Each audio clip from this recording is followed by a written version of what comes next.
जज साहिबा, आज मैं माननीय न्यायालय के समक्ष पीड़ित का पक्ष रख रहा हूँ। जज साहिबा, मैं आपसे नम्र निवेदन करता हूँ कि आप अभियुक्त की जमानत खारिज करें, क्योंकि अभियुक्त के द्वारा जो अपराध किया गया है वो नॉन बेलेबल अपराध है। जज साहिबा, अभियुक्त रामदयाल, जिसकी छवि गांव में कुछ खासी अच्छी नहीं है, वह पीड़िता से प्रेम करता था और उससे कई बार पीड़िता को उससे शादी करने के लिए कहा। पीड़िता अभियुक्त रामदयाल से प्रेम संबंध नहीं बनाना चाहती थी और उससे प्रेम नहीं करती थी। अभियुक्त रामदयाल फिर कुछ समय पश्चात पीड़िता का विवाह पिंडवाड़ा गांव के धर्मेंद्र राठौड़ के साथ तय होता है।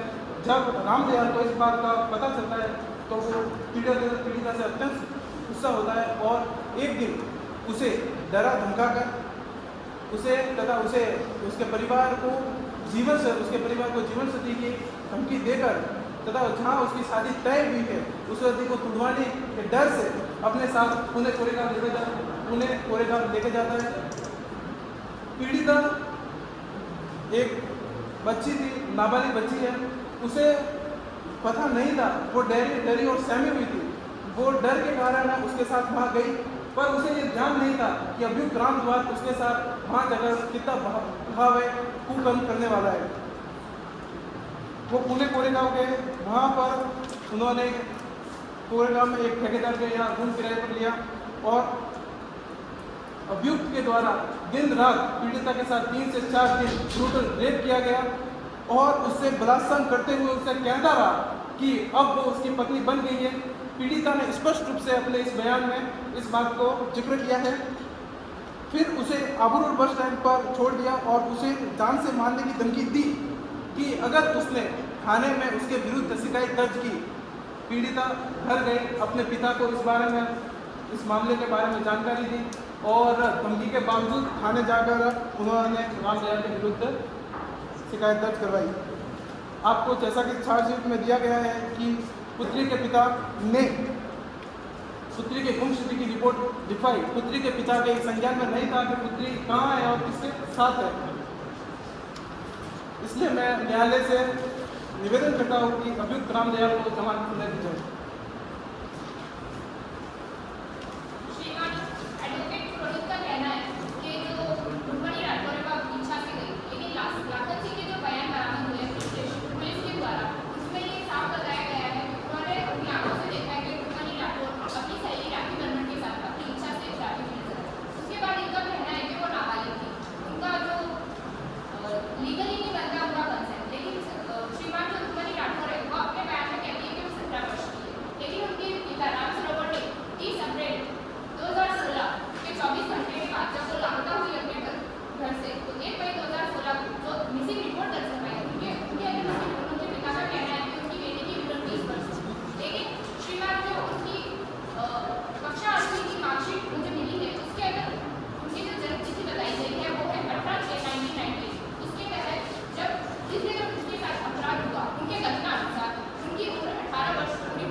अभियुक्त को छोड़ा जाए तो एक गलत मैसेज जाएगा, एक संदेश जाएगा कि अगर किसी तरीके से कोई भी गलत अपराध कर देता है कोई अभियुक्त तो उसको बेल पे छोड़ा जा सकता है। लेकिन श्रीमान, सुप्रीम कोर्ट ने हत्या के मामले में एक व्यक्ति को बरी करते हुए कहा कि एक आरोपी को संदेह के आधार पर दोषी नहीं ठहराया जा सकता, चाहे वह कितना मजबूत क्यों न हो। Justice B.R. गगन और जस्टिस P.S. नरसिम्हा की पीठ ने सुनवाई के दौरान कहा, एक आरोपी तब तक निर्दोष माना जाता है श्रीमान जब तक उसे उचित संदेह से परे दोषी साबित नहीं किया जाता। यह कानून पहले से ही स्थापित है। संदेह कितना भी मजबूत क्यों न हो, युक्तियुक्त संदेह से भी परे प्रमाण का स्थान नहीं ले सकता। श्रीमान, यह भी कहा गया है भले 100 गुनेगार छूट जाए लेकिन एक बेकसूर को सजा नहीं होनी चाहिए। और मेरा यही मानना है कि मेरे अभियुक्त रामदयाल यादव, मेरे क्लाइंट पूर्णतः निर्दोष है। उन्हें एक झूठे फर्जी प्रकरण में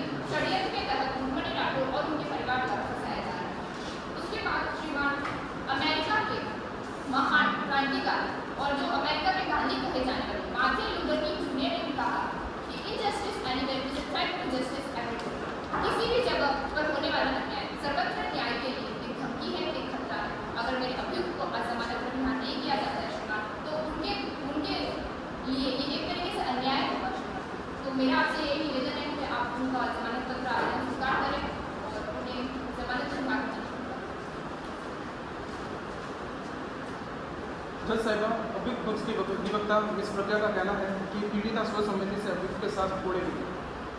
मैं न्यायालय के संज्ञान में लाना चाहता हूँ कि अव्यक्त व्यक्ति की सहमति कानून के नज़र में महत्वहीन है। वह पॉक्सो अधिनियम की धारा 2012 की धारा 2012 की सेक्शन 3 के अनुसार अव्यक्त की शर्तें मान्य नहीं है, महत्वहीन है। ये कर्नाटक राज्य का उच्च न्यायालय का साइटेशन है।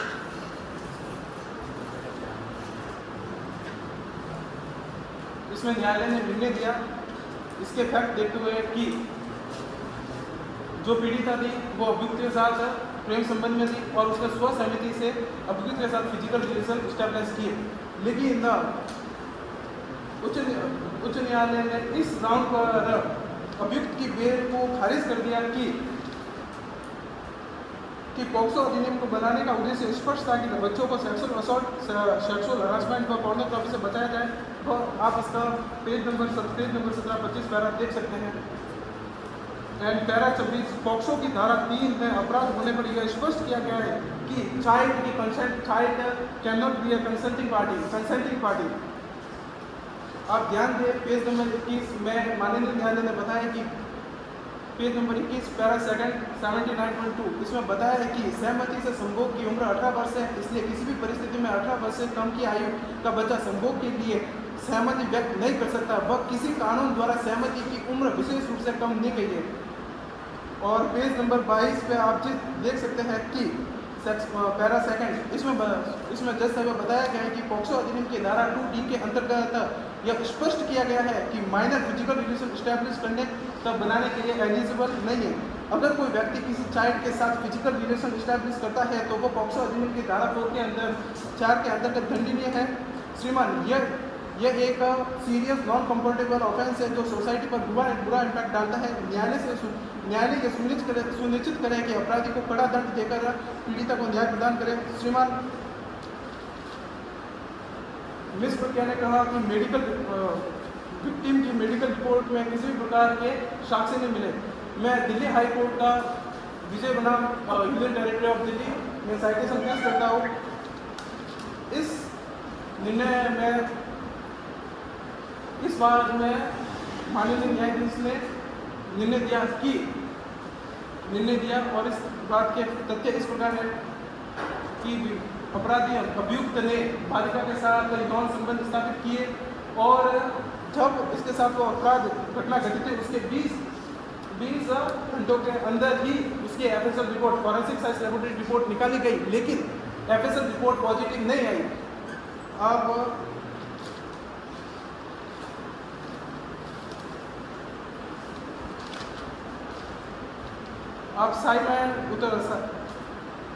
आप इस निर्णय के पेज नंबर 7 पर पैरा 3 से 4 देख सकते हैं। इसमें श्रीमान जज जिसमें माननीय न्यायाधीश ने कहा है, दिल्ली हाईकोर्ट के माननीय न्यायाधीश ने कहा है कि पीड़िता की एफएसएल रिपोर्ट नेगेटिव होना किसी प्रकार से पीड़िता की गवाही को प्रभावित नहीं करती है। सिर्फ एफएसएल रिपोर्ट के पॉजिटिव न होने पर हम पीड़िता के बयान टेस्टिमनी को झूठा नहीं मान सकते। वह एफएसएल रिपोर्ट एक सहायक साक्ष्य है, सिर्फ उसी के आधार पर निर्णय नहीं ले सकते। निर्णय के पेज नंबर 7 पैरा 2 को देखिए 37। मेडिकल रिपोर्ट ये बताती है कि पीड़ित को इस मामले में पीड़ित को यौन स्थान पर कहीं पर चोट नहीं थी, लेकिन यह देखा गया है कि कई मामलों में चोट नहीं लगती क्योंकि चोट योनि में प्रवेश की गहराई, योनि के लिंग, आरोपी के लिंग के आकार व उस तथ्य पर निर्भर करती है कि आरोपी ने स्नेहगन, लुब्रिकेंट या पेट्रोलियम जेली का इस्तेमाल किया है या नहीं। इसलिए यह नहीं कहा जा सकता कि सभी मामलों में स्पष्ट क्षति होनी चाहिए। जैसा कि हमारे मामले में देख सकते हैं कि पीड़िता की एफएसएल रिपोर्ट 9 दिन बाद निकाली गई है, 8 से 9 दिन बाद निकाली गई है और एफएसएल की गाइडलाइन और सरकार की स्ट्रिक्ट गाइडलाइन है कि 4 दिन 96 आवर के पहले पीड़िता की एफएसएल रिपोर्ट के लिए उसके सैंपल कलेक्ट की जाए। हमारे पीड़िता के एफएसएल रिपोर्ट के सैंपल बहुत देरी से कलेक्ट किए क्योंकि पीड़िता अभियुक्त के गिरफ्त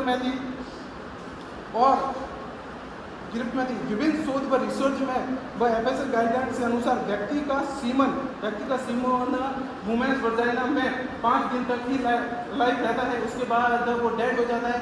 तो इसकी ये संभावना है कि जब उसके एफएसएल सैंपल लिए जाए 8 से 9 दिन बाद, तब उसमें रेप के किसी भी प्रकार के साक्ष्य न मिले। अभी रिसेंट मैं आपको संज्ञान में ला, अभी हालिया समय में उत्तर प्रदेश में एक रेप केस हुआ था, हाथरस रेप केस है, जिसमें दलित लड़की का 4 अपर कास्ट लोगों ने रेप किया, जिसमें पीड़िता की रिपोर्ट 8 से 9 दिन बाद, एफएसएल रिपोर्ट 9 दिन निकाली और उसकी रिपोर्ट नेगेटिव आई। सरकार ने इस रिपोर्ट को कंडेम करते हुए कहा कि रिपोर्ट को निकालने में देरी हुई है, ये पुलिस की गलती है, पुलिस ने इन्वेस्टिगेट मतलब जांच करने में देरी की, इसलिए इस पर संदेह उठता है। इसलिए मैं कहता हूँ कि सिर्फ मेडिकल एफएसएल रिपोर्ट का नेगेटिव आने के आधार पर अभियुक्त को जमानत न दी जाए। और मार्कशीट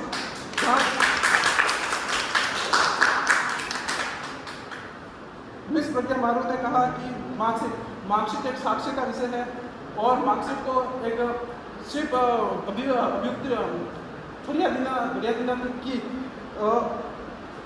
एज को वेरीफाई करने के लिए पुख्ता सबूत नहीं माना जाता और इन्होंने न्यायालय में मार्कशीट को पेश किया है। लेकिन हालांकि मार्कशीट एक साक्ष्य है, लेकिन इसे न्यायालय द्वारा तब विचारण किया जाए, अब इसे न्यायालय द्वारा विचारण नहीं किया जा सकता, तब विचारण किया जाए जब सीआरपीसी के धारा 276 के अंतर्गत न्यायालय के समक्ष एविडेंस ट्रायल चले। जज साहिबा, पीड़िता ने एफआईआर प्रथम इंटीला रिपोर्ट लिखवाते समय अपनी उम्र 17 वर्ष बताई है, इसलिए अभी न्यायालय हालिया समय में पीड़िता की आयु 17 वर्ष ही माने और उसी के आधार पर उसी का आधार मानते हुए अभियुक्त की बेल को खारिज करें। श्रीमान, माननीय न्यायालय का बहुमूल्य समय बर्बाद न करते हुए मैं केवल और केवल ये कहना चाहती हूँ कि जो भी एविडेंस डॉक्यूमेंट मैंने ऑलरेडी पेश कर दिए हैं, जो ये साबित करते हैं कि पीड़िता जिनके साथ ये अपराध घटित हुआ, उनके कथनानुसार वो 18 वर्ष की हो चुकी है, तो जो अभियुक्त है मिस्टर रामदयाल यादव, उनके ऊपर जो पॉक्सो की धारा लगाई गई है वो बेबुनियाद है। और दूसरा ये कि जो भी अपराध आरोपित किए गए हैं वो प्रतिशत से दंडनीय नहीं है। श्रीमान, तो मैं आज के टाइम में केवल और केवल आपसे उनकी जमानत अर्जी का आवेदन करना चाहती हूँ। बाकी जो भी प्रकरण या मामले का निराकरण है वो आपके अंतर्गत, आपके विवेक अधिकार के अंतर्गत आता है। श्रीमान, मैं अंत में अपनी बात इसी बात उनको रखते हुए समाप्त करना चाहूँगी कि supreme court of India CRPC 1973 in the case of Jitendra versus State of Madhya Pradesh, criminal appeal number 408 of 2020 said that bail is a and jail is an exception. They said that there is no gain saying that bail should not be granted or rejected in a mechanical manner as it concerns the liberty of a person. It has also observed that refusal of a bail is restriction on the personal liberty of the individual guaranteed under the Article 21 of the Indian Constitution. श्रीमान, मैं अंत में अपनी बात यही समाप्त करना चाहूँगी कि मेरा आपसे सविनय यही निवेदन है कि आप इनका जमानत पत्र आवेदन कर इन्हें दिखा जज साहिबा,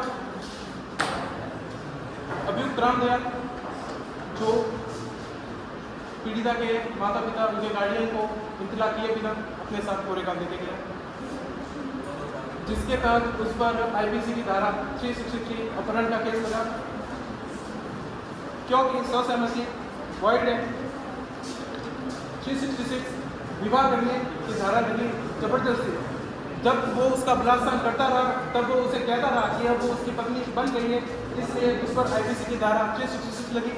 आईपीसी की धारा 376 रेप करने के लिए उसका, और पॉक्सो की धारा 3, 4, 5 और 6 जिसमें 5 और 6 में बताया गया है कि ये नॉन बेलेबल ऑफेंस है, इसे अभियुक्त को जमानत नहीं दी जा सकती। और मैं आपसे निवेदन करता हूँ कि अभियुक्त को जमानत दी जाए, क्योंकि इसने पहले भी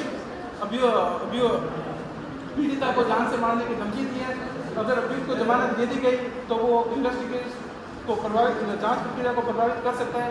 इसलिए मेरा आपसे निवेदन है कि अभियुक्त इस गुमराह अपराधी की जमानत को खारिज किया जाए। धन्यवाद।